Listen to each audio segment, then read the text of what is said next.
Hello, this is Joe Polish, president of Piranha Marketing and founder of the Genius Network interview series, and you're about to hear one of my Genius Network interviews, and I just want to thank you for taking the time to listen to this, and I hope you find it very useful. If you want to find out more information about some of the interviews and resources that can help you in your business, you can go to www.joepolish.com.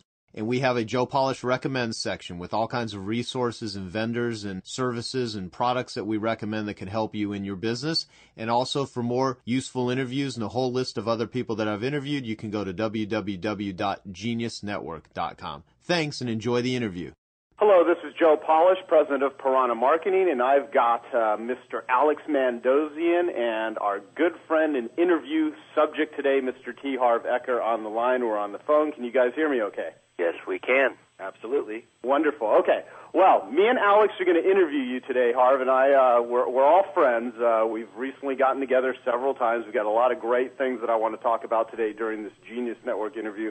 It is a privilege to have you on the line for me and Alex to interview you, so I want to thank you up front for this. And secondly, I just want to read a quick bio of who you are, and anything that I leave out or don't say, please add to it. And I just want the audience to know, if they don't know who this individual is already, who we're going to be interviewing today. T. Harv Eker is the author of Secrets of the Millionaire Mind, which is a phenomenon in the publishing industry, hitting the #1 on the New York Times, Wall Street Journal, USA Today bestseller list, and several other national lists. In its very first week, it went on sale. Harv is president of Peak Potential Training, one of the fastest-growing personal success training companies in North America. He regularly fills convention halls with upwards of 2,000 people with his world-famous Millionaire Mind Intensive Seminar and other programs. Harv is considered to be one of North America's most exciting presenters. My personal opinion, you're one of the most phenomenal presenters on the planet. I've seen a lot of people. You're awesome. Harv's high-energy, cut-to-the-chase style keeps his audience spellbound. He teaches using breakthrough techniques and high-involvement, accelerated learning technologies so that participants learn faster, remember more, and achieve maximum results. The change in people is immediate and permanent. T. Harv Eker's motto is, talk is cheap, and his unique ability is getting people to take action in the real world to produce real success. So over 250,000 participants have come from all over the world to attend your events, Harv, and I know they changed people's lives because we have seen it over and over and over again. I mean, my relationship with you goes back, over a decade when I first actually went to one of your events, and it was phenomenal. And they just keep getting bigger and bigger and bigger, and you have a multi-million-dollar business, and you teach people how to be millionaires themselves. And so, Alex, anything you want to add to it? And then I'd like to ask, Harv, just elaborate on anything that people should know about him before we get into some good content. Well, what Harv reminds me of, because I've been to all 4 days of Millionaire Mind Intensive, and I went there as a student. I went with my wife, Amy, and I was sitting in the third row, and we sat through the entire process. And what it reminds me is of the quote, tell me and I'll forget, show me and I may remember, involve me and I will learn. And the reason why Harv's imprint is indelible on us, and what we'll be talking about today, is because he involves us and involves all of his students. He trains. He just doesn't teach. So that's my 2 cents on Harv. I consider him a great friend, but also a great trainer and teacher. And I'm always learning from him, not only about money, but just the inner game of how to live and build a better relationship with money. So back to you, Joe. Wonderful. Yeah, and Harv, is there anything that I did not say, or that anything about you that the audience would be interested in knowing that would be relevant to what we're going to talk about today? No. Okay, well, here's what I'll add in. Hey, now after 20 minutes, you're letting me say a word? Finally, yeah, it's finally your time. Okay, look, we'll get into it. We'll get into it right now. We'll get into it, and, the most important thing is let's make sure that everybody gets some information here and some skills and some ways of thinking that can really enhance your life immediately and long term. So let's get into it as best we can. Okay, great. Well, you're known for this saying, give me 5 minutes and I'll predict your financial future for the rest of your life. And so I'd like you to explain what that is. What's this whole 5 minutes thing? And because I know it has to do with what is a money blueprint, which is what you teach. Exactly. So, that's on the back of my book, and I say that at every seminar that I teach. Give me 5 minutes and I can predict your financial future for the rest of your life. How? By identifying your money blueprint. Each of us has a personal money blueprint already ingrained in our subconscious mind. And guys, it is this blueprint more than anything and everything else that will determine your financial life. So what that means is that you can know everything about business, everything about real estate, everything about stocks. You can be the absolute best at your job or at your business. You can be a great communicator, a great manager. You can be great at bringing people on. You can be great at joint ventures. You can be great at every skill you can possibly imagine. But if your subconscious, I repeat, subconscious money blueprint isn't preset for a high level of success, you will never amass a large amount of money. And if by chance you do, you're going to somehow manage to lose it. Can I give you an example of what I'm talking about? Go right ahead. You know, you've heard of a fellow by the name of Donald Trump, I presume. I think everybody who's listening has heard of that gentleman. And here's this multi-billionaire who loses everything and more, and 2 years later, he's got it all back again and more. Why? Because his money blueprint is set for high. On the other side of the coin, we have lottery winners, and we've all heard the stories, haven't we? They win $5 or $10 or $50, $100 million. Listen to this. 5 years later, virtually half of them are right back to where they started. Why? Their money blueprint is set for low. And so literally, as I said, every skill that you can gain is very, very important, and it'll all help. But if the foundation isn't set, the best bricks in the world and the nicest roof isn't going to last for very long, if you know what I mean. Yes. Now, can I ask you a question about this, because I've been curious. In your opinion, is the money blueprint the same as kind of like deservance issues that someone has, or does it have anything to do with feeling like I deserve to be wealthy, therefore, or how would you, what's the similarities or the differences? Well, that's a good question, because, you know, you talk about deservingness. Deservingness is a part of the blueprint. So let's talk about what the blueprint is. The blueprint is strictly how you think, feel, and act around money and wealth, all right? Think, feel, and act. And by the way, it's probably a good time right now to jump into what we call the process of manifestation. And everyone who's listening to this right now or watching it, I want you, if you have a pencil or pen, it'd be really handy, because it's very important to write this down. And what I'd like you to get down is that your thoughts lead to your feelings, which lead to your actions, and all that leads to your results. So thoughts lead to feelings, lead to actions, and those actions will lead to results. Your thoughts, feelings, and actions are your blueprint. Now, I want to make sure everybody understands this, that when I talk about blueprint, or ways you think, feel, and act, all right, around money is what we're talking about today. But do you know that you have a blueprint around pretty well everything you do? So you have a relationship blueprint. You have a happiness blueprint. Do you follow what I'm saying? So every major part of your life, you have a way of thinking, feeling, and acting in that. That is your blueprint. And most of those ways, what people don't realize, are unconscious ways of thinking. You know, and if they weren't unconscious, you know, we'd have to literally we'd slow down by about 1 billion%. So they have to be unconscious. But so the blueprint is how you think, feel, and act towards money. Deservingness is one of the ways people feel around money. Some people feel that they are deserving. Some people feel that they're not deserving. And there's many root causes for that. But I'll just say right now, we can talk about it a little bit later, that in my book and in the seminars, we work on that very heavily, because it's all, excuse my language, it's all BS. If someone believes they're unworthy, they have made that up, okay, for any reason, any number of reasons. It was probably ingrained in them when they were young, but it's a story, and the story's BS.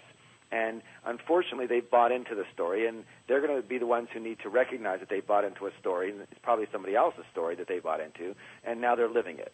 So, again, we can get into the more specifics of that after we get to the more of the overview of this. Okay, great. Well, that answered my question. So, Alex, I'll let you go. Okay, Harv, well, let's talk about those stories. I mean, you talk about primary ways that we're pre-programmed for success or failure with our finances, with money. What are the specific ways that you're talking about? Well, that's important to know that, because we are programmed. We're all programmed based on the information. See, nobody comes out of the womb doing money, right? Right. And so literally we come out of this empty vessel, and then we get taught how to do money and pretty well everything else. So, you know, who are we taught by? Well, we're taught by, you know, religious leaders and parents and siblings and grandparents and the media and culture. That's a good example, culture. Isn't it true that certain cultures have a certain way of thinking and dealing with money, and other cultures have a completely different way of thinking and dealing with money, yes? Yes. Again, does a child come out of the womb doing it that way, or were they taught how to do it that way? So it's very important to realize that everyone, including me and you and everyone who's listening to this, was taught how to do money. Now, the problem is that most of us were taught, by people who, A, either didn't have a lot of money, or B, had a lot of emotional issues and baggage around it. Their ways of thinking and feeling and acting became our ways automatically because we just modeled it. And then we just run on it normally, and we think, now this is normal. But it's not normal. It was taught to us. So the question you asked was, what are the specific ways that we're taught how to do money or any other programming? And the answer is we're taught everything in three primary methods. Verbal programming, that's all about what did you hear when you were young. Modeling, that's all about what did you see when you were young. And specific incidents, that's all about what did you experience when you were young. Do you want to go into some of the specifics around these? Yeah, definitely. All right, let's do verbal programming, because in my seminars what I normally do is I have people, get into a partnership or a group there, and what they discuss is what were some of the phrases that you heard around money, success, and rich people when you were young. So, for example, people will call out, I'll ask after, what were the ones you heard? So they'll say, money's the root of all evil, and rich people are greedy, and filthy rich, and you have to work hard to make money, and you can't be rich and spiritual, or money doesn't bring happiness, or money doesn't buy love, or did anybody ever hear this one, or am I the only one?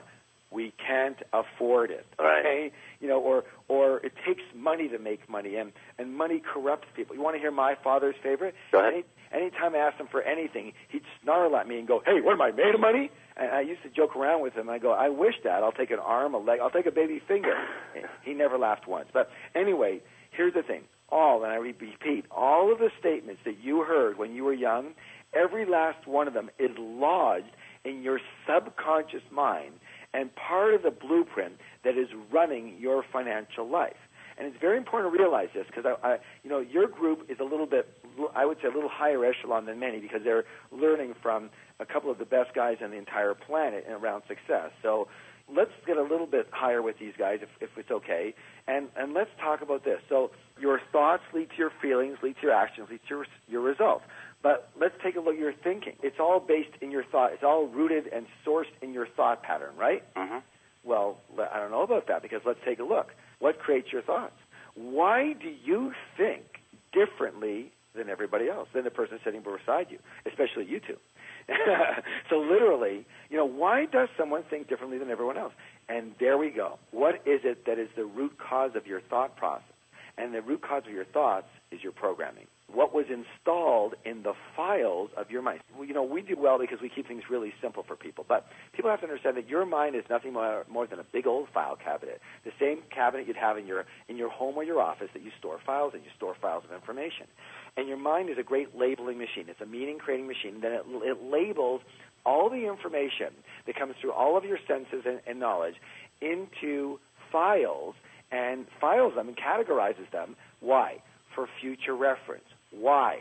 For survival, okay? In other words, your mind is nothing more than a survival mechanism, but it doesn't know what's going to help you survive or not. And, of course, there's many ends of survival. There's financial survival, there's physical survival, there's emotional survival. So it files everything there. And so you've got everything in there. And so literally it's nothing more than this big old file cabinet. Now, here's the issue. So you can only think what's in your file cabinet. So same as you can only get a file or a piece of paper out of your file cabinet if it's there, okay? If it's been filed there. And if it's not been filed there, you can't get it out of there. So what people feel is normal and natural in their choices is true. It's normal and it's natural and it's the right choice for them at the time. Why? Because it's helpful? No. It's because it's in their file and it's the only choice they've really got. Let me give you a quick example of what I'm talking about. In my book, I have an example of this woman who goes into a mall, and she sees a green purse in the window, and in her mind, it goes, wow, I've needed a green purse to go with my green shoes that I bought last week for my green dress that I bought 2 weeks ago. So she goes into the store, and she asks the salesperson says, yes, and it's 25% off. And she goes, wow, this makes sense to me. This is a good financial decision. A, I need the purse. B, it's 25% off. C, this makes good. I'm going to buy it. So her mind files say, this is a good move. You should buy it. You see, but nowhere in that file cabinet is there a file that says, yes, but you're $5,000 in debt right now. Maybe you should hold off. Mm-hmm. You see? That file is MIA, missing in action. It doesn't exist. So what I'm saying to everybody listening right now is what you normally do is normal for you, natural for you, and you're going to make the best decision financially you can with the files you've got. But you can't make better decisions unless you've got different files. And the only way you're doing what you're doing right now, because you make decisions that you believe are appropriate for you. You make decisions around money, about business, around everything. Say, this is the right thing to do. But it may be right, but it may not be the best, because you may not have access to the best decisions possible. And that's why I commend and compliment everybody who's on your Genius Network, everybody who's involved in listening to you guys and listening to things like this, because the only way you can get new files is to have new information implanted in there, and that's part of what we're going to do today. Now, that's great. I actually love the analogy, and, the way that I think of it is, what really the people that are listening to this do, the people that read your books, that go to your events, and people that basically are always doing things to continue to get better results, is, they're looking for a chainsaw instead of using an axe. And a lot of people use axes when they could be using chainsaws if they just even knew they existed. So in a lot of ways, we're just hopefully offering tools for people to put into their toolbox and show them how to take the existing tools they have and do a better job with it. So, Alex, is there anything else you wanted to add to that particular subject? Yeah, briefly before the next question, Harv, you train people how to interrupt those patterns or realign those file cabinets in our minds that are lodged, and we could be an entrepreneur, we could be 50 years old, 30 years old, they're just lodged there. There are specific steps you can actually train someone to overcome that? Yeah, absolutely. One of the things that's really interesting is because a lot of people say, well, because really your thought files or your files and your ways of thinking are beliefs, they're belief systems, really. And so someone says, you can't teach an old dog new tricks. You can't really change the way a person thinks and believes. You can't. Well, I beg to differ. First of all, because I changed the way I think, firstly. Secondly, I've done, thank God, almost 400,000 people in the last several years and changed the way they think through our programs. But it's obvious. I mean, just take a look at it. Let me ask you a question. I had an interview very recently with a kind of a stick-it-to-'em type of reporter. You know those kinds, right? Mm-hmm. Anybody who's successful, they want to tear down. And, to bring them back to make them feel comfortable, right? And literally, he would say, you can't really change someone's beliefs. It's ridiculous to think that you can change the way somebody thinks and what they believe. And go, let me ask you a question. Suppose, for example, that you have a very good friend, and you believe they're very trustworthy and reliable. They would never do anything to hurt you. And you've been with them for 5 or 10 years, and you really believe that. But you find out one night, a friend calls you and say, "Did you know what your buddy just did?" And you go, "No," and they tell you, and you go, "I can't believe it. They would never do that." But then you find out that it's true. Now let me ask you a question. Do you still believe they're trustworthy? Do you still believe they're reliable? Do you still believe they're a good friend? Well, no, you changed that belief in about 9/4 of a second, didn't you? Why? With new information. Yeah. See, when you examine information, you can, and you examine things, you examine the way you think, you very often come up with a different way of looking at it based on who you are today and who you want to be tomorrow. So literally, the first step is there's 4 basic steps. And so, yes, you can change the way you think. You can change your money blueprint, absolutely. Why do you know you can change it? Because you changed it in the first place, right? You got it in the first place. The same way you got it in the first place, you can now get a new one. So, for example, 4 very specific steps. Number 1, awareness.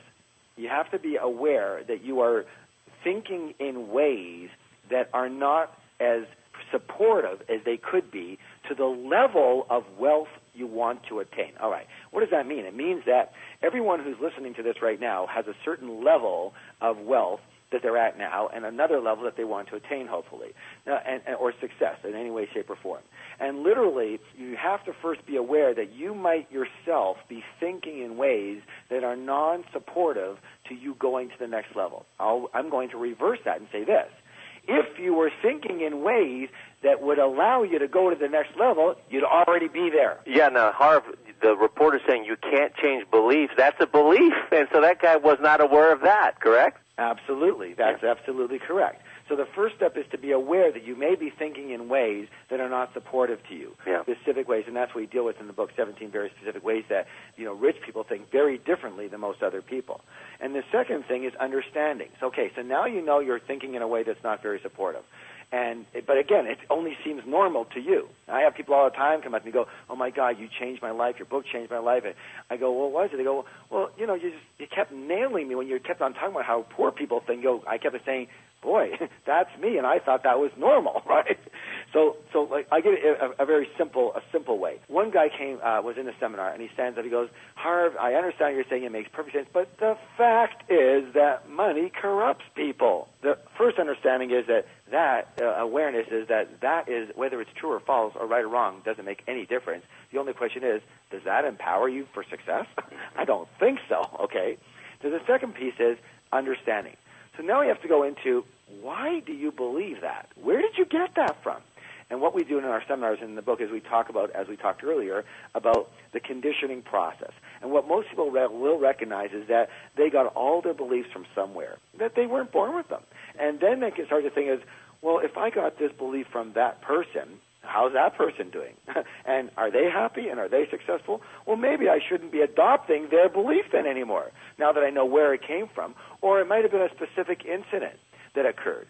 Can I give you the story about my wife, Rochelle, right? Yes. When she was 8 years old, she would hear the clanging of the ice cream truck coming down the street. And she would run to her mom and ask her mom for a quarter. And her mom would say, "Sorry, dear, I don't have any money. Go ask Dad. Dad's got all the money." She'd run on over to Dad. She'd go get her quarter. She'd go get her ice cream. She's a happy camper. Next week, she'd hear the clanging of the ice cream truck come down the street. She'd run to her mom and ask her mom for a quarter. And her mom would say, of course, the same thing. "Sorry, dear, I don't have any what? Money. Go ask your Dad. Dad's got all the money." She go ask Dad. Go get her money. She'd go get her ice cream. She'd have a camper. Question: what did she learn about money? Well, the first thing she learned was that women don't have money. Mom, the deity, the perfect model, doesn't have money. Therefore, the way for a normal way for a good woman to be is to not have any money. What did she learn about men and money? That men have all the money, right? Dad, go to Dad. That men's got all the money because the mind generalizes.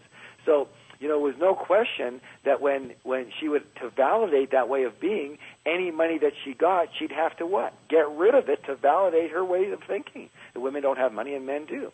And of course, when we first got married, what do you think she expected of me? It wasn't quarters anymore, Somehow she graduated. Right. So literally, that's a belief that doesn't work. But once she began to understand that it was this simple little single incident, and for some people it's many incidents, that led to her belief, then she started realizing, look, for who I am today and who I want to be tomorrow, this way of thinking just doesn't work. It's a huge shift when it happens, isn't it?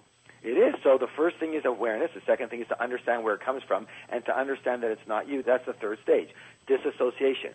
Recognizing that this way of thinking, this mind file, as we call it, isn't yours.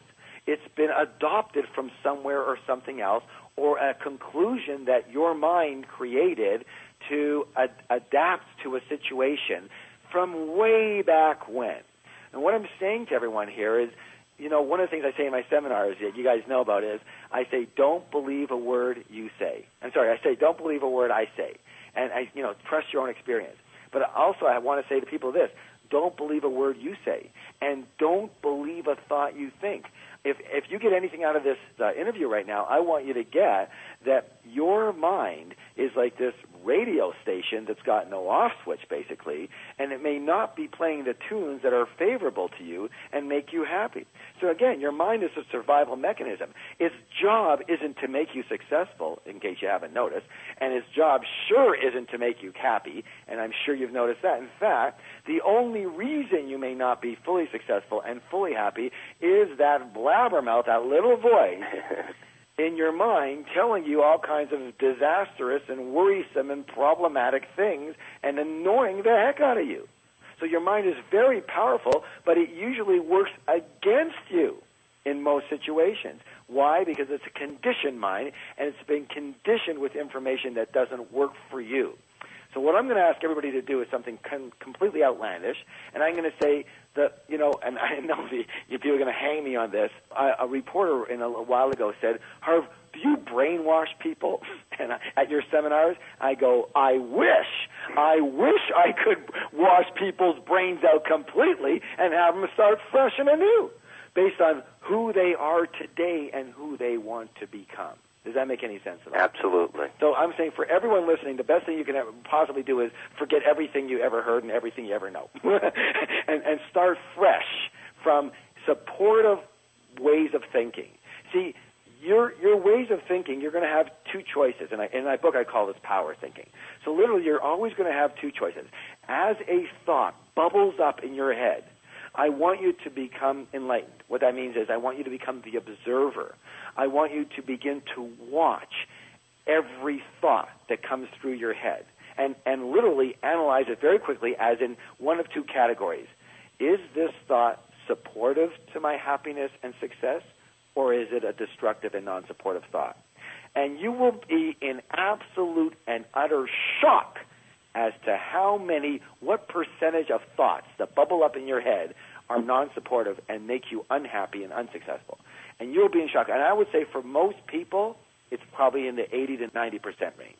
Most people's thoughts are not happy thoughts. They're not supportive thoughts. They're not successful thoughts. They're destructive thoughts. They're non-empowering thoughts. They say something negative. You have to understand it. So what do you do about this? Well, you start to examine your thinking patterns and questioning whether those are accurate and supportive. Now, here's the thing. Beliefs can't be true or false or right or wrong. They're just opinions at best. And thoughts, listen closely here. Thoughts, your little voice isn't right or wrong or true or false, but it can be empowering or disempowering.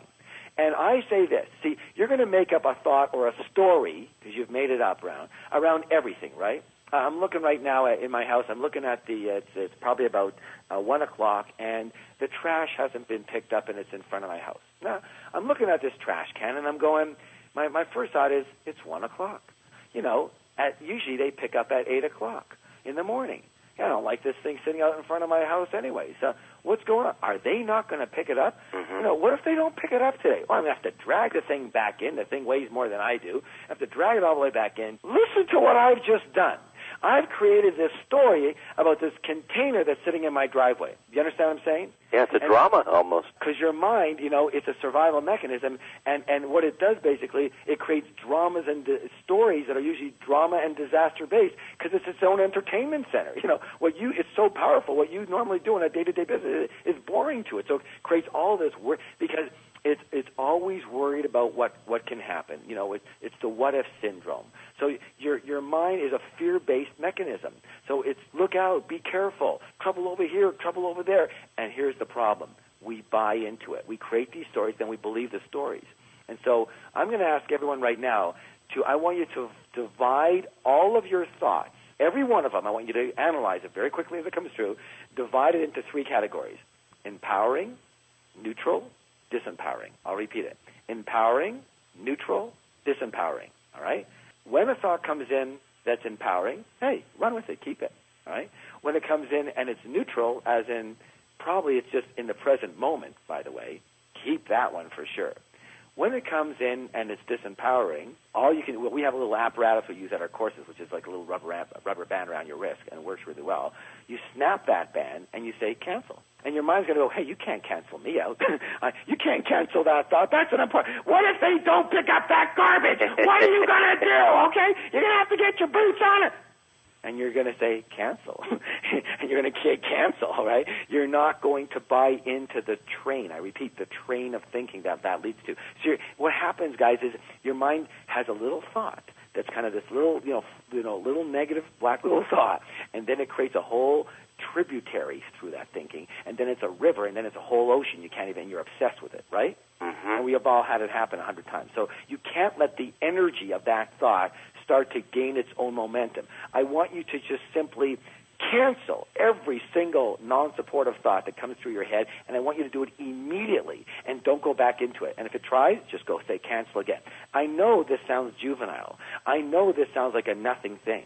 I know we've all heard it before, but I also know most people aren't happy and successful, and that's the reason. You aren't happy and you're not successful because of one thing. what's on top of your shoulders. And you are happy and successful because of one thing, and it has very little to do with what's on your shoulders and much to do with in your heart and your spirit.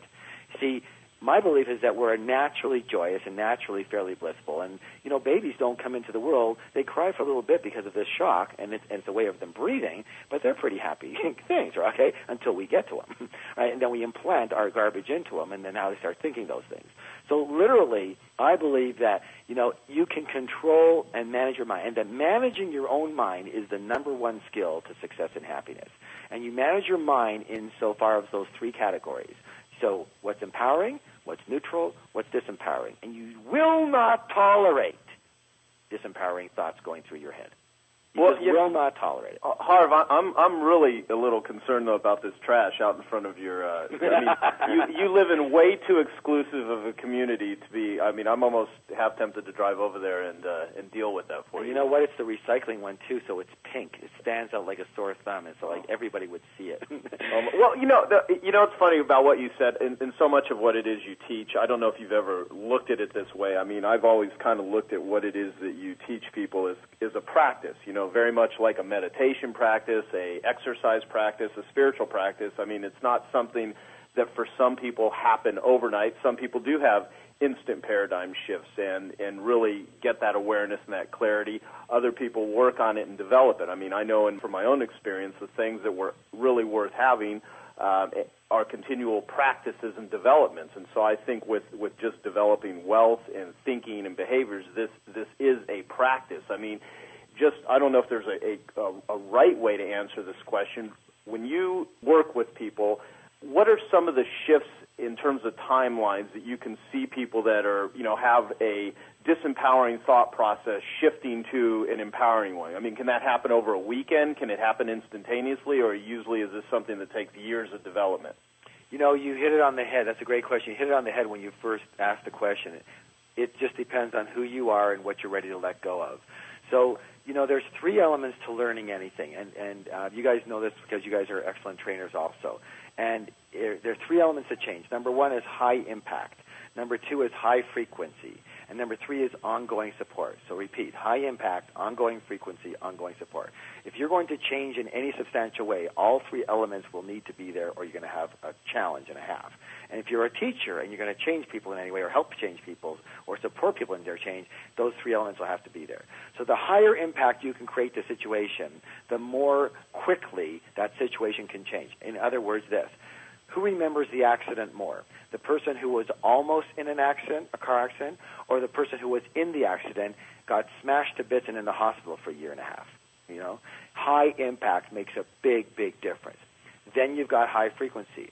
You get high impact, for example, or not, and you heard me say that you will not tolerate any non-supportive thoughts, and you will say cancel to each one of them and go back to the present moment or back to an empowering thought, okay? You have to train your mind to do this because your mind will naturally go the opposite way. So it's a training. Now, so you've heard me say that. Well, great, big deal. Wow, what's going to happen 2 hours from now? Well, not a heck of a lot, probably. Why? Because it's not high frequency enough. You haven't practiced enough. I don't want to get into the details, but we live in a base of, in our brain, there's neurological pathways that basically hold these money files, right? And these neurological pathways are actually called dendrites. And what happens is a dendrite is almost like a muscle. It's a pathway for information to go through. And your mind will always take the path of least resistance, which is why you keep going back to the same thought processes you've always had, okay? And why you keep on going back to habits, and that's why they're called habits. They're just neurological pathways that are the largest and easiest and most accessible pathways, okay? So you think money, or I'm going to buy some real estate. Right away, a neurological pathway fires, and your real estate file comes up, or dendrite just comes out. It's going to be the biggest one that's the most easiest one to get to, okay? Now, here's the thing. It's just like a muscle. The more when you create a new way of thinking, again, in the book, and we'll talk about it here, hopefully, some ways that rich people think, very rich people think, versus other people, and you start to think that and believe that and repeat that and declare that, you're starting to form another neurological pathway, a dendrite. Now, at the very beginning, that dendrite's going to be very small. It's going to be a little film. It's a little filament. It's a nothing, okay? But if you keep doing it, just like on in the veins and arteries and muscles in your bicep. Okay, if you just pick up a weight, a 5-pound weight one time, not much is going to happen. But if on a daily basis or an hourly basis you keep on increasing the weights that you're using and pumping that iron, what's going to happen? The vessels, the blood vessels, are going to have to naturally increase in size to hold the amount of blood that you are attempting to flow through them. And so they will naturally increase from use. Now, same thing, but if you don't use it at all, the ones you don't use, let's say you work on your legs at all, they're going to what? It's the same thing. Your vessels, called dendrites, the more you use a specific dendrite, the more it will increase because it has to capture that flow of information. It'll just do it naturally. It's supposed to. The more you desist or cancel the thoughts that aren't working for you, those will, as you don't consistently work with them, they will begin to atrophy. And pretty soon the magic occurs in when the path of least resistance is a neurological pathway or a dendrite in that arena that is supportive to wealth and happiness versus non-supportive. And yes, for some people that can be immediate. It's so high impact and so crazy for them to think the old way that they go, it doesn't make any sense at all. And actually, we have process in our course, in the Millionaire Mind Intensive. We have processes that actually do this. This is what we do in those 3 days. We put people through a battery of very fun games and exercises that make their old dendrites literally seem so ridiculous upon examination, and we infuse those dendrites with different information so they can't even pick them up anymore. It's like on the radar screen, it's like cloaked. Okay, and then we install in very strong and powerful neurological pathways and dendrites, and we do it in such a high impact and high frequency way that it's the normal way of thinking when you walk out of the seminar. But not for everyone, okay? Some people, they're just going to resist so much that it will take much higher frequency. So again, if you've got all three elements involved, high impact, high frequency, and then ongoing support, which is exactly what this interview is, ongoing support for your students, you're going to eventually make some changes. And you know what? You're not going to necessarily go, oh, I really notice that I think very differently these days. Your mind's not going to even let you think that way. What you're going to notice is your result. But it's not going to drop like, a lottery win, $6 million. It's going to just be, well, you know what? If I really take a look at my life or who I am today and my life now versus 5 years ago, I've really made some really giant strides. My financial life's a lot better, or at least it's getting better. I am quite a bit happier. I am quite a bit more conscious. I think I'm a better person. And what do you think? That comes naturally? No. Left to its own demise, the mind will take you down the road of disaster. That's a great point. I actually have a very highly trained 67-year-old psychiatrist friend of mine who she's an amazing woman, and she's made comments to me before about how in the human brain, that's where we contain our own weapons of mass destruction.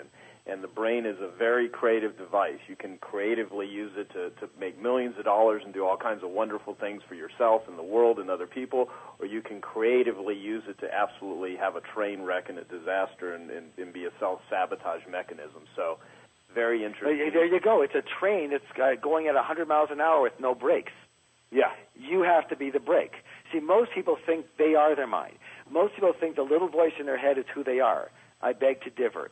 You are not your mind. Your mind is a part of you like your hand is a part of you. It is a tool, not you, okay? You are the one that needs to control it. And it is the hardest and most challenging work you will have in your life, but I'll tell you what, it's the most satisfying and it is the most effective. Because when you can manage your mind properly, you will have what you want. And when your mind manages you, you will have what you don't want.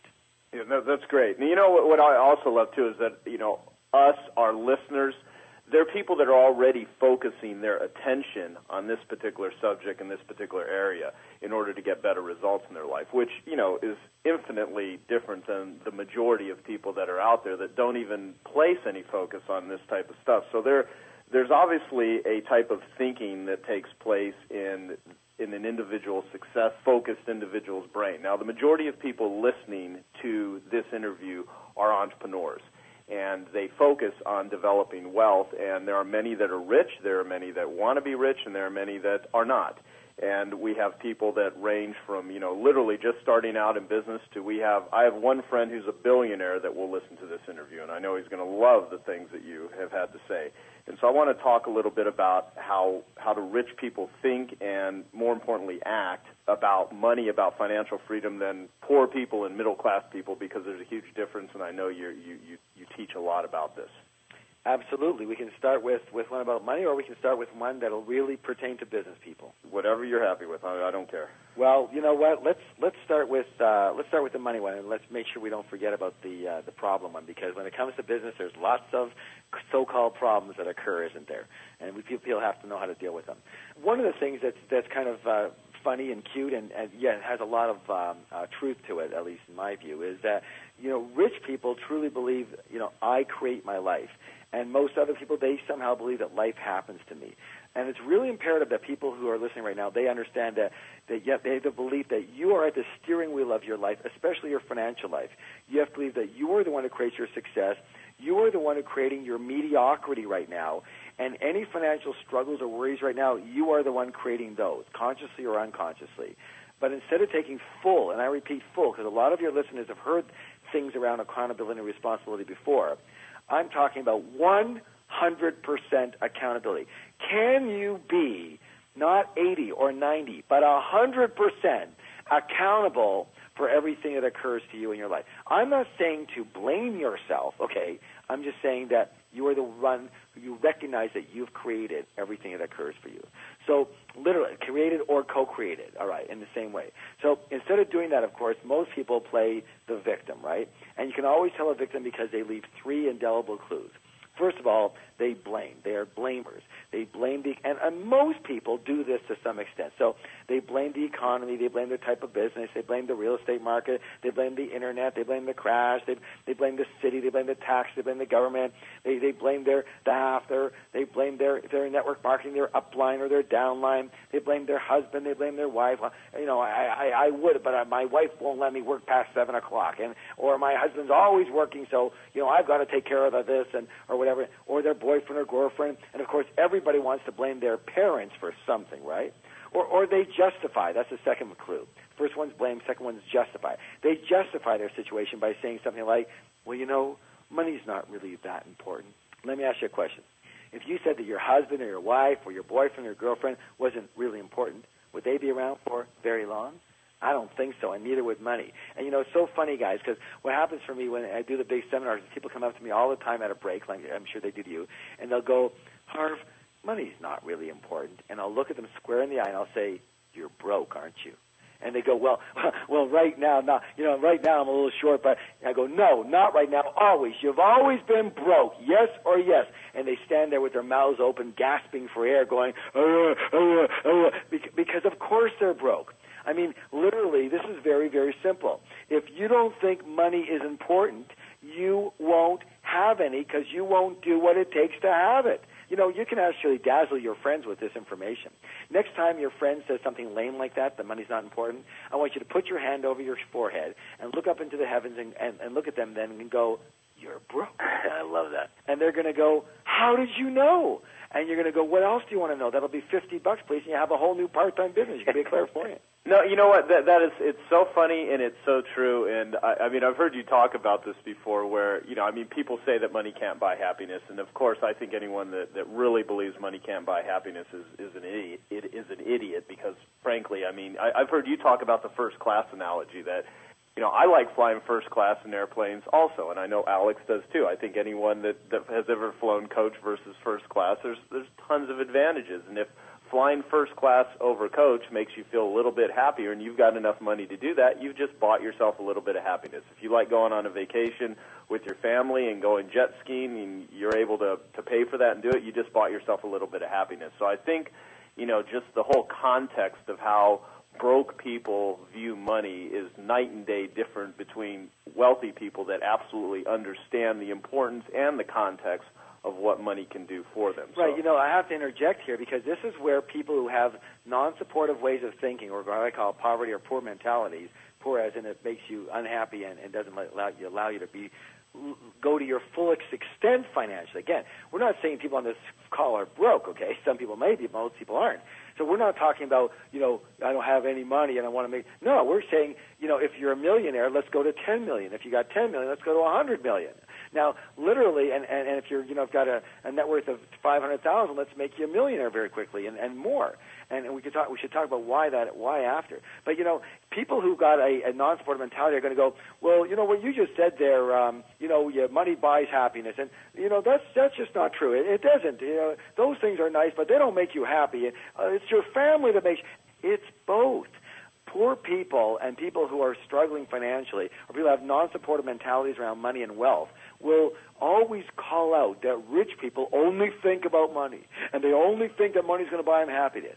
Not true. An enlightened rich person is what you want to be. A conscious rich person is what you want to be. A generous rich person. A compassionate rich person. Look, money can buy you the things that can allow you to be more comfortable and much happier, for sure. And it's not the only thing. And we know that other things are extremely important and even and equally as important to money in life, as in love and happiness and relationships and family and generosity and service. It's not one or the other. We should probably talk about that right now. One of the other ways that rich people think very differently than most other people is rich people have a both, write this down, a both mentality, and most other people have an either-or mentality. Most people think, either I'm rich or I'm spiritual, or I'm rich or I'm kind and generous, or I'm rich and I'm caring, or I'm rich or I have my health, or I'm rich or I have my family. No. The answer to all those things is both. Those previous ways of thinking are scarcity mentalities. You made them up. You bought them from somewhere and you believe them, okay? One of the biggest changes that I've ever seen in my own kids is whenever the question comes up of, do we do this or this? I want the first thing for your mind to say, to train your mind to say, is both. How do I have both? Now, you're going to have to be a little creative, but I tell you what, that's a very good exercise. So the answer is, yes, I want to be, as I said earlier, my goal is to be rich and spiritual, rich and compassionate, rich and generous, rich and happy, rich and loving. All of it. What's wrong with that? See, I'd like to be a very kind, generous, and loving person and really, really, really rich, okay? We talk about, in the book, you've heard the saying, you can't have your cake and eat it too, right? Well, yep. I have to say this, and I'm sure you guys agree, that has to be the all-time Hall of Fame stupidest saying I've ever heard in my life. What on earth is the use of having this cake if you can't eat it? What are you supposed to do? Shove it up I don't know. What are you supposed to do with this cake, okay? So you're just supposed to fantasize about, if I just wish I could have that one day, but I never really can, and which I think is a perfect description of what broke people's mentality is. Yeah, exactly. So, in my book, I kind of say it pretty bluntly there, and literally what I talk about is that, rich people, they definitely believe, you can have your cake and eat it too. And most other people and middle-class people, they don't believe they deserve cake, so they order a little piece of cake. That's all they believe they deserve. I'll just have a little piece. And poor people, they don't believe they deserve cake at all, so they order a donut, focus on the whole, and wonder why they have nothing. Right? So literally, you want to have supportive thought patterns around it, and that's one of them, that you can have both. And again, one of the ones I want to go back to, if at all possible, is this, again, accountability thing. And one of the biggest problems with most people that they don't even see, because everything is energy, right? Everything is energy. And so one of the things that people do, naturally, a lot of them, is they do the third clue, which is complain.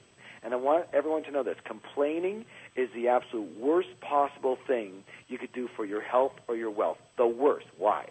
Well, one of the other programs we teach is called Wizard Training. That's all about how do you manifest what you want with elegance, joy, and grace. And the only way you can do that is to align yourself with natural principles of the universe. And I'm going to say this right now. If you are struggling in your life in any way, shape, or form, it's because you are out of alignment with Mother Nature. You're out of alignment with the way the universal energy works. And if you want to have the best teacher in the world, don't listen to me. And unfortunately, I'm going to say don't listen to any human being. Go into the woods. Watch Mother Nature at play. We're all part of nature. And so the laws that work for Mother Nature And the laws of Mother Nature are also work for you, and they are what you have to live by, okay? You're not going to get away from that. You're better off learning from a group of ants than from anything I can say. You're better off learning from a mountain than anything I can say. And so I don't mean to be woo-woo here, but literally one of the principles that we utilize is that what I focus on expands. What you focus on expands, like that stupid garbage can that is still in the front of my house. Okay? The pink one. You know what, Harv? I'd like us to get like Alex on his birthday, like an ant farm or something. I think it would be ideal I'm for going us. to make a call as soon as this is over and remove that trash can now. So let's talk about focus, because Harv, Exactly. you made a very clear point, and I think it's very important for everyone listening. They listen to a lot of money gurus out there who talk about, really they have an either philosophy, not a both philosophy. The way they talk about debt elimination, a lot of people out there who get on television, a lot, I'm not going to mention any names, say pay off all of your debt and then you can play. And I don't know one rich person, I know a couple billionaires, I know tons of millionaires, all of them have debt and they all play. You have the both mentality, and you teach that in Millionaire Mind Intensive and other courses. Talk about how people can get out of debt and don't have to focus on that completely and play at the same time, because I think that's what really separates you from anyone else talking about the relationship with money. Well, I appreciate that. Thank you. And it's very, very important because, as you say, there are a lot of gurus out there who say, first you got to get out of debt, and then you can do, they can start, so hopefully building your financial capital and playing and all that. But is that the stupidest thing also? I mean, that's another Hall of Famer. Oh, my God. First of all, why are you in debt? Okay? And first of all, we're talking about consumer debt primarily. There's nothing wrong with being in debt and leveraging when you do it wisely and you do it for business. But when you have consumer debt, that's just not the wisest financial play, okay? It's immediate gratification that you're working with there. And so, you've got to temper that. But let me say this right now. What you focus on expands. What I would rather see people do is learn, and this is, of course, what we teach, how to manage your money in an easy and elegant and effective way, and then simply manage your money that way. And I repeat, part of that money management strategy is reducing and then eliminating your debt.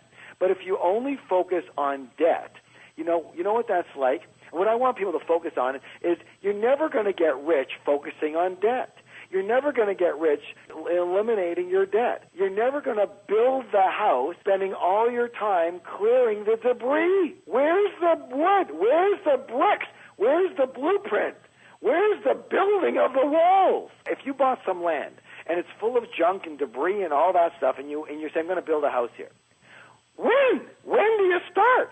Well, if I can put all my energy and time on getting rid of the debris, and I never go to an architect, and I never start putting the plan together as how to do it, and I never hire any contractors, and I never order any woods and plywoods and floors, your house won't get built.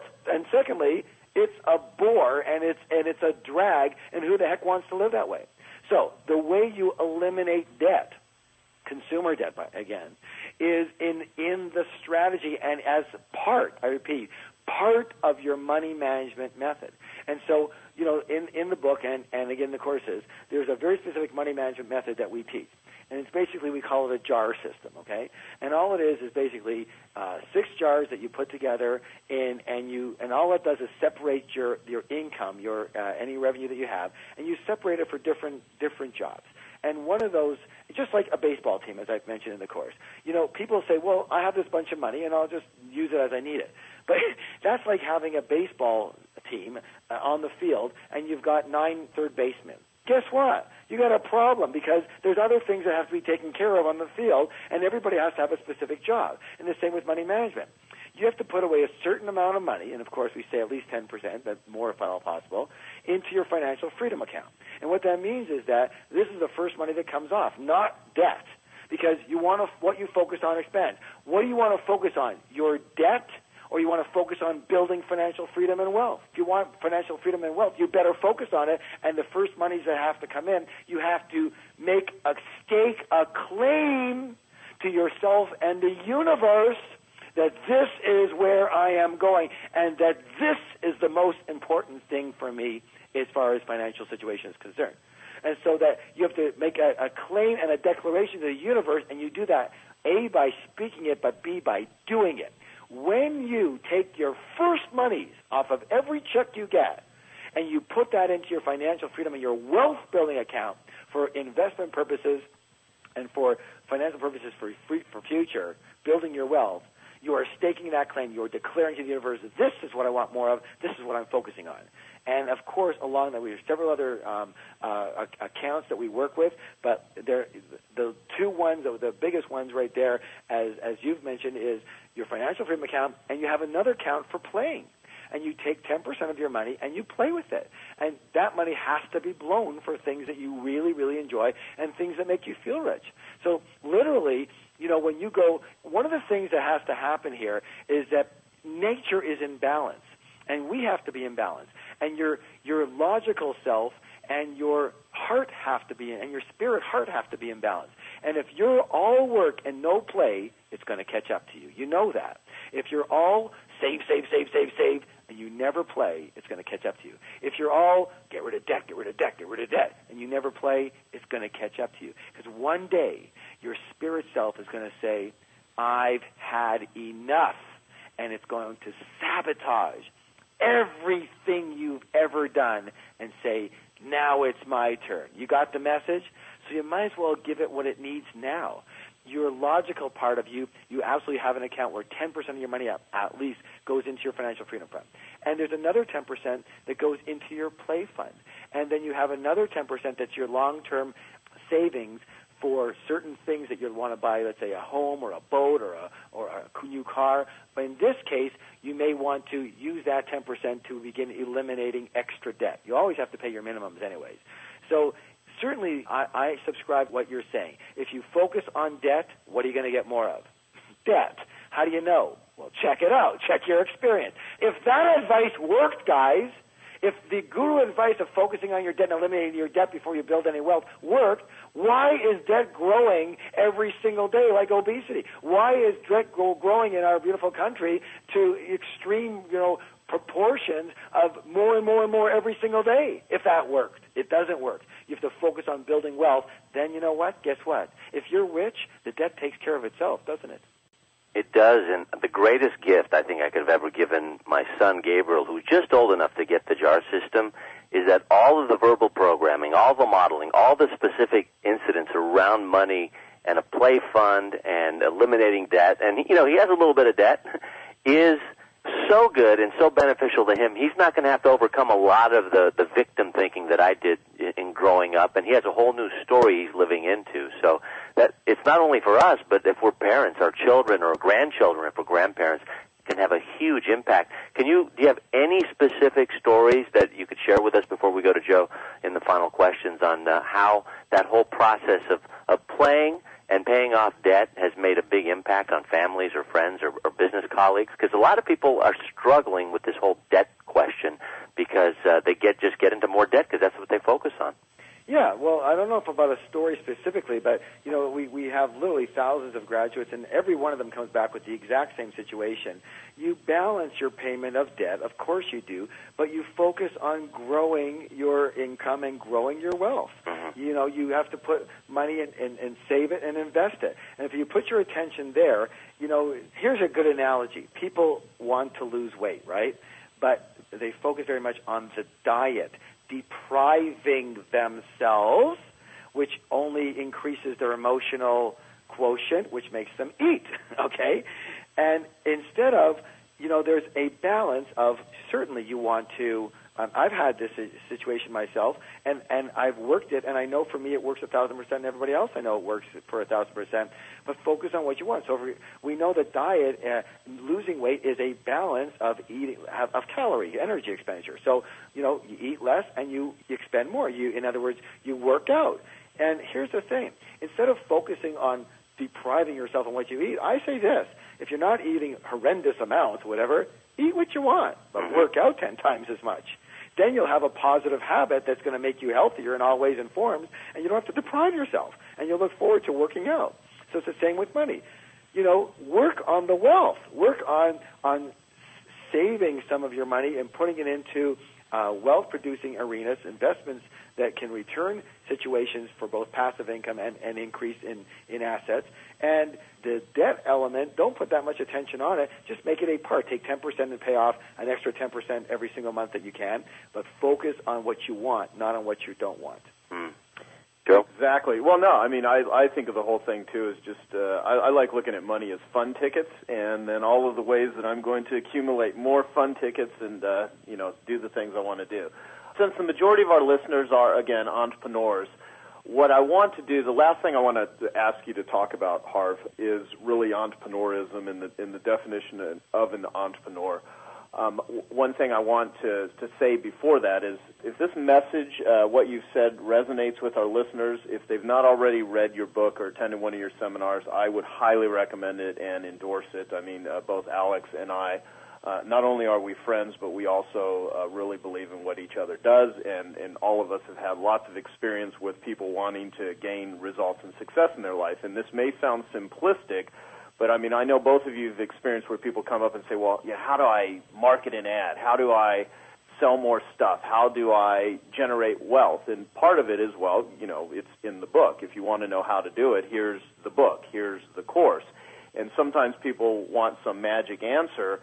In reality, though, it's what we're suggesting to people is hopefully defining the game to play, and then if they want to learn how to play the game, go to the event, read the book. That will give you the actual instructions that you need in order to do it. So I do want to say to everyone that certainly read Harv's book and attend his events. They're phenomenal. You truly are one of the most powerful, intense, enthusiastic trainers that I've ever seen. Joe, one thing real quick. While we're on this interview, I went and purchased the CD for Secrets of the Millionaire Mind because I didn't realize it was out in CD.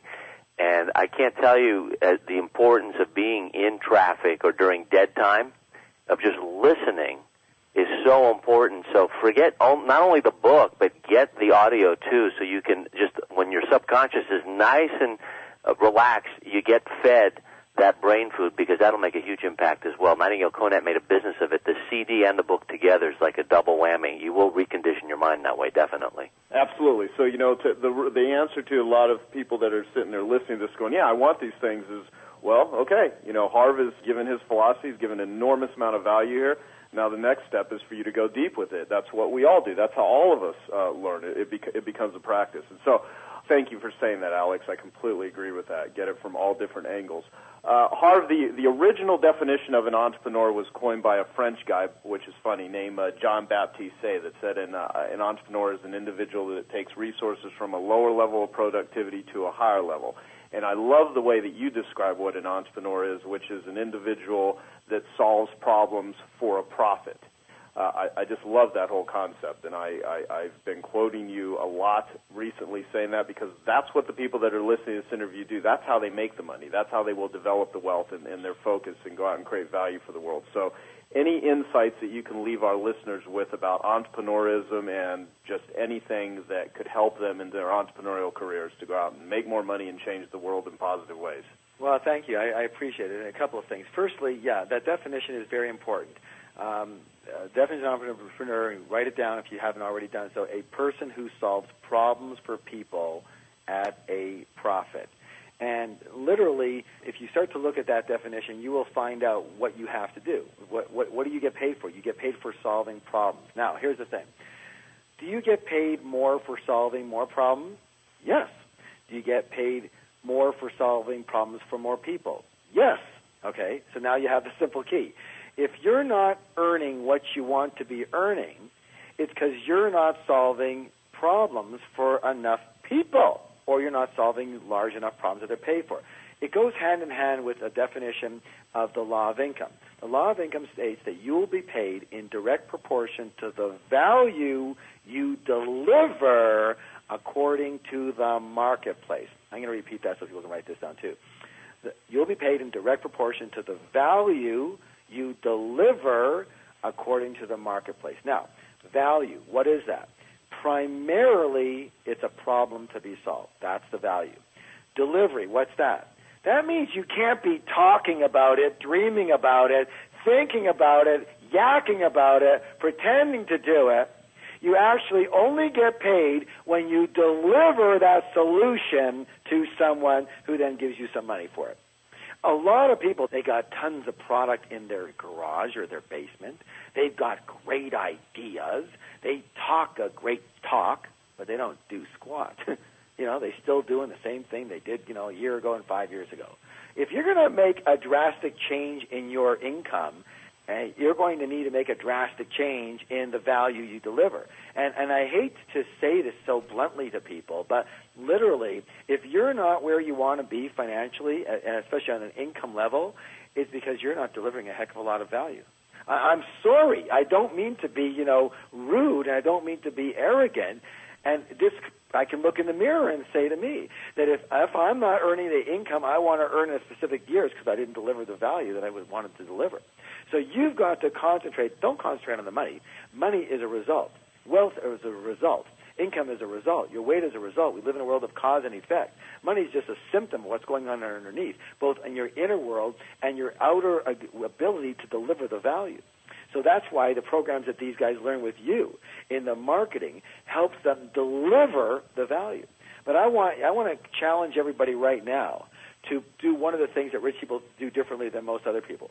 And that is that rich people play the money game to win, and most other people play not to lose. Most people play the money game on defense versus offense. And if you play any game strictly on defense, what are your chances of winning that game? Slim and none. So, the idea of earning enough money to survive or to just be comfortable, forget about it. That's not going to get you where you want to go. That's going to, homeostasis at best, and you never say the same, you're going to go down. I want everyone right now to make a commitment as a homework, as an action plan from this call right here, to make a commitment. I want you to double or triple or quadruple or 10 times your income in the next year or two. Like, make a commitment. Say, okay, I'm earning $100,000 a year. Next year, my goal is to earn $500,000 or $1 million. Jack it up. Play the game to win. Play a bigger game. Why? Because one of the things we say in our courses is that if you shoot for the stars, you're at least going to hit the moon. Most people don't shoot for the ceiling in their house, and they wonder what the problem is. Let me ask you a question, guys. If you're earning $100,000 this year and you jack it up to earning $1 million next year, here's a question: won't you have to do things radically different to earn $1 million than $100,000? The answer is, of course you will. Well, that's what you have to do. Radical difference in what you're doing.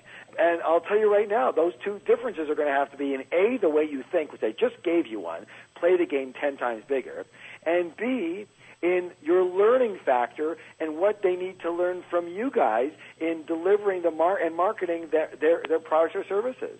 So if you've got to be inner world and outer world, and the best thing you can do is you can say, listen, I'm going to go from $100,000 a year to $1 million, or from $1 million to $3 million, or from $50,000 to $500,000. And that intention alone, if you fail, if you get $100,000 to $1 million and you fail, oh, too bad, you only earned $500,000 this year. Oh, you see what I'm saying? And now I want to finish this with something that's very important to me, and I hope I can make a mention of it, because literally I've been talking about creating wealth and money and rich, and we talk about that a lot. But the question is why? Why be rich? And I'm a big proponent, I'm a financial evangelist, people call me, because I really promote being rich. And it's not just for the money. So 3 reasons to get rich. And by the way, I'm not saying you have to be rich to be a good person or have a good life. No. I'm not saying, you choose if you want to be rich or not. But if you do, you're listening to the right people. How do you know? Because I'll just say right now, I can speak for myself, but I know from you guys, the people listening to this call, the 3 of us have made multi-millionaires. And literally, I can only speak for myself, we've helped over 400,000, almost 500,000 people radically change their financial lives. So literally, you know who to model here. But 3 reasons to get rich. Number 1, for the lifestyle. There's no question it's a nicer lifestyle. I'd rather live in a nicer lifestyle than a crappy one. And, you know, you're not a saint for being poor, okay? I don't know where you got that, but, you know, cut that out, because you can be a very, very wonderful person and very generous and kind and be really rich. You need to start thinking that way, okay? So, I don't know, people who are broke, they think they're better. I don't know where they got that, but they're just broke as far as I'm concerned. Rich people are greedy. Well, you know what? If you're broke and poor, you're probably greedy too. Well, it doesn't make you a saint to be broke, okay? Let's get rid of that one first. So, for the lifestyle. Number 2, here's my belief. My philosophy is this. If you have the wherewithal to get rich, it is your duty, your obligation to do so. Why? So that you can help the people who just do not and will never have that wherewithal. There are not hundreds or thousands or hundreds of thousands or millions. There are hundreds of millions of people in this country and around the world that will never have the opportunities and the wherewithal to get rich, okay? But everyone, and I'll say this right now, bluntly, I don't care who you are, if you are listening to this, you have the wherewithal. So you've lost all your excuses, okay? You have the wherewithal. And you don't just do it for yourself, but you do it, you know, why not set a different goal here? In one of the things we do in our courses is that we have goals for ourselves, but we also have goals for others. We have a give jar. Let me ask you, and by the way, we have a give jar that says, you know, 10% of everything that I take in, I contribute to others. I give back to others. And so let me ask you a question. What if one of your goals was to not just earn $1 million a year? What if one of your goals was to give away $1 million a year? Help people, whether it's medical things or whether it's supplies for disasters or whether it's AIDS or whatever it is for you. Help by giving away, contributing $1 million a year. Now, to do that, you have to earn $10 million. Or maybe if you got plenty with $2 million, you want to give away half, you can do that. But you got to earn substantially more. So if you're not doing it for just yourself, you're doing it for others. What would this world be like if people had a goal of giving away $1 million a year? A little different than what it is now. So the BS that rich people are greedy doesn't hold water with me. It may hold water with you, but you have to ask yourself your question, are you going to be greedy if you get rich? I don't think so. Money's going to make you more of what you already are. If you're really greedy, money will allow you to be greedy. If you're a jerk, money will allow you to be a bigger jerk. If you're really kind and generous, money will allow you to be more kind and generous. Very simple. And the third reason to get rich is for, and this is the big one, this is what I'm working on right now, who you have to become in virtue, in trait, and in character in order to be successful enough in any arena to create wealth from that arena. In other words, your mindset and your character. You know, literally, if you want to lead a wonderful life, if you want to be successful, you're going to have to be successful, okay? You're going to have to be, because there's a saying that says, fortunately or unfortunately, you take yourself with you wherever you go. The surest way to be successful financially is to be a successful person, a person who has successful character and trait. Everybody thinks, I want to be financially more endowed. I want to do better financially. We all think that for sure. That's great. But we also, every one of us wants to be proud of ourselves. Not from an ego sense, but from a truly spiritual place that says, I became a good person. I became the person that I wanted to be in character and trait. I became a person of integrity, of confidence, of inner power. I have inner peace. I am loving. I am compassionate. I am accepting. I am a good person. I feel good about who I am, okay? And so literally, one of the things that I'm working on right now is who is Harv? And I'll tell you what, it's a lot easier working on that now that I know that is coupled with the wealth. Because your income and your wealth will only grow to the extent that you do. My message to everyone here is your inner world creates your outer world. First work on the roots. The fruits will take care of themselves, okay? You plant corn roots, you're going to get corn fruits. This is very simple. Or vegetables. You know, you plant apple roots, you're going to get apple fruits. You don't have to think about that. The universe creates it naturally. I urge you to work on the most important element, which is who you are in character and in trait and in virtue. And then you will watch the money just begin to flow to you very easily, because in both mindset and character, you will be a person who is successful, and that means you'll be successful in every area that you get involved in, including your children, including your relationships, including your business, and including the people that work with you, both in contract work and in trade work and supply, and your employees.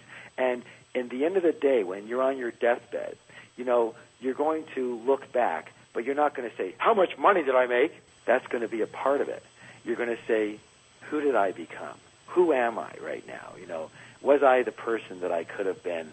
Am I happy with myself? And so I urge everyone to begin to work on that right now. Harv, as always, you're fantastic. And how could anyone not listen to you and be, inspired and feel enthusiastic? And one of the secret to, if there is a secret, is just the enthusiasm that you put into your work. And so if everyone leaves this interview and even just amps that up a little bit and follows the direction that's been given on this interview, then I can't imagine them not getting extraordinary results. I appreciate that very much. My last word is for everyone is to go out there and help 10 times the number of people that you're helping now. Solve problems for 10 times the number. If you're helping 100 people a month, whenever you're doing, make your goal to help 1,000 people a month. Then you're going to feel good about it spiritually, you're going to feel good about it contributively, and you're going to make a frickin' fortune. Absolutely. So thanks, and to all our listeners, if you want to recommend this interview to anyone that you feel would benefit from it, go to geniusnetwork.com, and you can get more copies of this interview and recommend it to other people. So thank you. Hello, this is Joe Polish. I want to thank you for taking the time to listen to this interview. I hope you found it very useful. Please give me your feedback on all of the interviews that you listen to. I'd love to hear your feedback so we can always deliver a great program for you. Our website is www.joepolish.com, and we also have a Joe Polish Recommends section, so you can take a lot of the ideas and concepts that you hear on my Genius Network interview series and apply them to your business and find vendors and resources. You can go to joepolish.com to find that information and click on the Joe Polish Recommends section. And also, if you would like to find out about more interviews and invest in more useful Genius Network series interviews, go to www.geniusnetwork.com. Thanks, and eat your competition alive.